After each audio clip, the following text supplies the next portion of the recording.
신바람 사연 아파트, 오늘의 사연 시작하겠습니다. 안녕하세요. 사연 즐겨 듣는 애청자 중 한 명입니다. 저는 올해 30살이고 동갑내기 남편하고 결혼한 지 2년 차입니다. 서로 없는 살림에 결혼하기는 했지만 그래도 모나지 않고 수더분한 성격에 행복하게 살려고 노력하고 있었어요. 얼마 전에 제 상식으로는 이해가 가지 않는 사건이 하나 생겼습니다. 몇 달 전에 제 친아버지께서 돌아가셨습니다. 친아버지는 기러기 아빠였어요. IMF 때 몸담고 계시던 회사가 부도가 나게 되면서 처자식 먹여 살리겠다고 회사를 나와 이것저것 도전해보시다가 보증을 잘못 써가지고 상황이 더 안 좋아졌어요. 아버지는 혼자서 친척분들이 계신 미국 캘리포니아로 건너가셔서 기러기 아빠 생활을 자처하셨습니다. 빚이랑 그런 게 많아서 한국에서는 이혼을 하고 나서 도피하듯이 도망가신 거나 마찬가지였어요. 제가 워낙 어릴 적에 아버지가 미국으로 가신 거라서 저한테는 아버지에 대한 추억이 많이 없어요.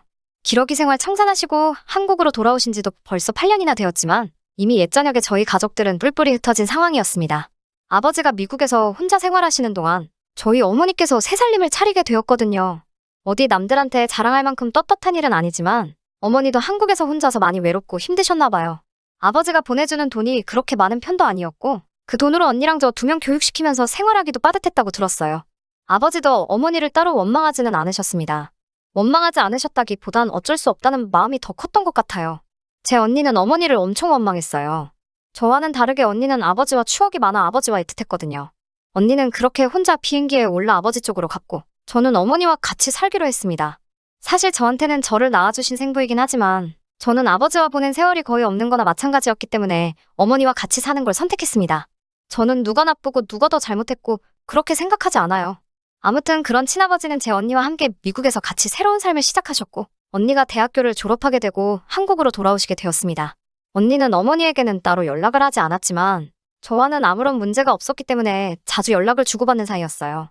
아버지가 귀국하고 얼마 되지 않아서 건강이 악화되었습니다. 친아버지는 병원 신세를 지게 되었어요. 언니는 그런 아버지 수발드느라 연애도 못하고 35 나이에 아직 시집도 못 갔습니다. 친아버지가 병원 신세를 지신 지 오래되신 관계로 사실 언니도 마음의 준비를 하고 있었다고 하네요. 그런데 막상 돌아가시니 언니한테는 하늘이 무너지는 것 같았나 봐요. 장례식장에서 언니의 모습은 정말 제정신이 아닌 것처럼 보였어요. 언니는 첫날에만 2번 실신했었고 아빠 쪽 친척은 고모 한 분 말고 아무도 안 계셨거든요. 얼마나 울었는지 눈이 퉁퉁 부어있는 와중에 장례식 온 사람들 맞이하는 모습을 보니 안쓰러워서 그때 언니 모습만 생각해도 저도 눈물이 나올 것 같아요. 아무튼 그렇게 장례식이 끝이 났습니다. 그렇게 아버지를 보내드리고 언니가 걱정이 되기는 했지만 회사도 잘 다니고 있고 가끔씩 연락을 하면 다 이겨낸 것처럼 행동해서 저는 정말로 아무런 일도 없는 줄 알았어요. 그런데 어느 날 언니가 저한테 시간이 되냐고 잠깐 만나자고 저를 부르더라고요. 언니의 집에서 만났는데 평소에 몸에 잘 안 받는다고 입에도 되지도 않는 술을 꺼내오면서 한잔하자고 하네요. 언니가 아닌 척을 하지만 많이 지치고 힘들었는가 보다 생각하고 위로도 해줄 겸 저도 언니가 주는 술을 받았습니다. 술을 몇 잔 마시는 동안도 언니는 한마디도 꺼내지 않았어요. 하지만 결국 술이 조금 들어가고 나니 언니가 닫았던 입을 열더라고요. 언니는 그날 장례식에 참석한 저의 남편 이야기를 꺼냈습니다. 아버지 장례식 날 제 남편은 회사 일 때문에 장례식에 참석하지 않기로 했어요. 회사에서 급한 일이 있었기도 하고 사실 저나 어머니도 아버지와 거의 연을 끊은 거나 다름없었기 때문에 장례식에 참석할 계획이 없었거든요. 제가 간 이유는 단지 언니가 걱정돼서였을 뿐이에요. 그런데 오지 않기로 한 남편이 아버지 장례식장에 나타난 거예요.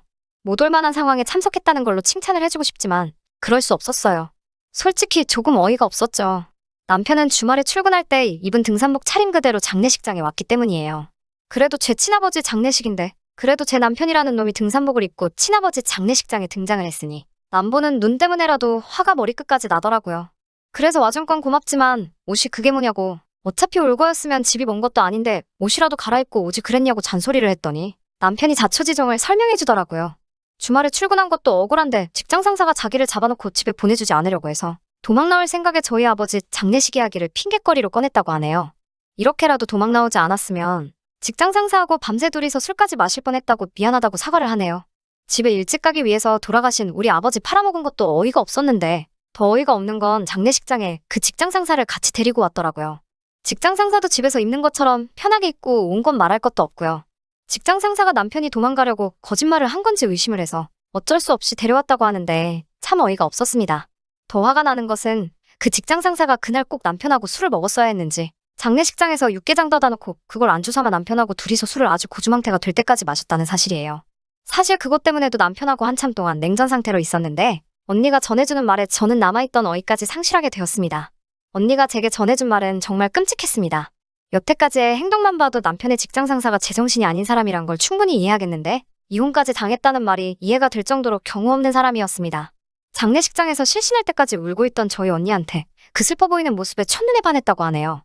그래서 남편한테 처형 좀 소개시켜 달라는 부탁을 했는가 봐요. 장례식 이후로 마음도 다 추스르지 못한 언니한테 남편이 저 몰래 연락을 해서 자기 직장 상사랑 한번 만나보라는 식으로 계속해서 저희 언니한테 강요를 했다고 합니다. 결국엔 언니의 허락도 없이 직장 상사한테 언니 연락처까지 줬다고 하네요. 언니는 그래도 제 남편이라고 잘 돌려 말해서 싫다는 의사를 정확하게 밝혔는데도 남편이 자꾸 괜찮은 사람이라고 한번 만나만 보라고 하면서 귀찮게 굴다가 어느 날 모르는 전화번호로 와서 연락을 받았는데 그 직장 상사였다고 합니다. 남편이 그렇다 할 결과물을 가지고 오지 않으니 성질 급한 직장 상사가 직접 언니의 연락처를 받아서 연락을 하기 시작했나 보더라고요. 회사에서 일은 안 하고 카톡만 들여다보고 있는 건지 30분 간격으로 언니한테 뭐하냐, 밥은 먹었냐 물어보며 자기는 뭐하고 있다고 하면서 셀카 찍은 걸 보내오는데 저는 그걸 슬쩍 보기만 해도 역겨운데 그 연락에 매일매일을 시달려야 했던 우리 언니는 오죽했을까 싶더라고요. 그 와중에 언니는 제 남편 입장도 있고 하니까 최대한 그놈의 심기를 거스르지 않게 일일이 물어보는 말에 다 대답을 해줬다 하네요. 언니가 뜨문뜨문 답장을 해주니 그놈은 언니도 자기한테 관심이 있는 줄 알고 이미 자기가 언니 애인이라도 된 것처럼 데이트 신청을 해오질 않나, 오늘은 만날 수 있는 거냐고 집요하게 물어보지를 않나 했던 거죠. 이 상황을 언니 혼자서 어떻게든 해결해보려고 하다가 이대로는 도무지 끝날 것 같지가 않아서 결국 저에게 털어놓은 거예요. 아무리 저랑은 다른 호적에 올라가 있는 언니지만 그렇다고 완전한 남이 된 게 아니잖아요. 그 와중에도 제 생각, 제 남편 걱정해준다고 꾹꾹 참아가며 몇 주 동안 그 사람 같지도 않은 놈한테 시달린 걸 생각하니까 제가 다 화가 났어요. 시간이 흘러서 밤 11시가 다 되어가는데 언니의 전화벨이 울리더라고요. 언니는 또 표정이 어두워졌어요. 그놈이 전화를 걸어온 거죠. 매일 밤마다 자기는 이제 잘 거라고 언니한테 잘 자라고 한마디 하려고 전화를 해온다고 하네요. 저는 바로 언니의 전화기를 뺏어들고 전화를 받았습니다. 아주 느끼한 목소리로 우리 언니 이름을 부르면서 자기 전에 목소리가 듣고 싶어서 전화를 했다고 하네요. 저는 그 전화기에다 대고 한마디를 했어요. 언니는 당황하면서 저를 말렸지만 너무 열이 받은 상태고 술도 몇 잔 먹은 상황이라 저도 참을 수가 없었어요. 여보세요. 당신 뭔데 우리 언니한테 전화질이야? 라고 시작하니 제가 누구냐고 묻더라고요. 저는 제 남편 이름을 대면서 그 사람 와이프라는 사실까지 똑똑히 밝혔어요. 요즘 세상이 어떤 세상인데 이러고 있는 거 엄연한 성추행이라고. 자꾸 전화하면 경찰에 신고할 거니 그렇게 알라고 했죠. 그랬더니 그놈은 당황을 했는지 전화를 끊어버리더라고요. 언니는 괜찮은 거냐고 물어보는데 그 와중에도 제 걱정을 하고 있으니 한편으로는 속이 답답했어요. 조금 있다가 남편한테 전화가 오더라고요. 저보고 뭐 하는 짓이냐고 대뜸 역정을 내기 시작했어요. 이번에 자기가 승진 대상자에 포함되어 있는데 그 사람한테 잘못 보이면 승진은 물 건너가는 거라고 화를 내더라고요. 그 직장 상사란 놈이 제 전화를 받고 제 남편한테 전화를 해서 다음 승진권을 가지고 협박 같은 걸 했나 봐요. 그걸 가지고 남편한테 뭐라고 하는 것도 웃기지만 거기에 쫄아서 오히려 저한테 역정을 내고 있는 남편을 보고 있자니 한숨도 나오지가 않더라고요. 저는 남편에게 네가 승진 못하는 걸 왜 우리 언니가 피해를 보고 있어야 되냐고? 애초에 그딴 직장에서 받는 돈이면 나도 그 돈으로 살고 싶지 않으니 이참에 때려치던가 하라고 했어요. 그 말에 자기가 뭔 짓을 했는지 뉘우쳤으면 이렇게 밉지라도 않을 텐데 끝까지 그 사람 알고 보면 좋은 사람이라고 한 번이라도 만나보고 정하는 게 좋지 않겠냐고 저랑 언니를 회유하려고 하더라고요. 그 사람이 안 좋은 사람이란 건 진작에 알고 있었어요. 남편이 퇴근할 때마다 아주 욕짓거리를 하면서 사람 같지도 않은 쓰레기라고 입버릇처럼 말하던 놈이었거든요. 그렇게 좋은 사람이면 네 사촌동생이라도 소개시켜 주던가 하지. 왜 우리 언니를 계속해서 걸고 넘어지느냐고. 퇴근할 때마다 욕하던 직장 상사가 실제로 만나보면 좋은 사람이 되는 거냐고 했죠. 앞으로 우리 언니한테 한 번이라도 더 연락 오면 다음은 전화로 끝나지 않고 내가 직접 너네 회사에 찾아가겠다고 했습니다. 남편은 강하게 나오는 제 모습에 포기를 한 것 같았지만 직장 상사는 끝까지 우리 언니가 자기한테 관심이 있다고 믿었나 봐요. 제 경고를 무시하고 언니에게 또 연락을 하게 되면서 결국 제가 직접 남편 회사까지 찾아가게 만들었습니다. 회사 로비에서부터 제가 고래고래 소리를 지르며 아주 발광을 떨었어요.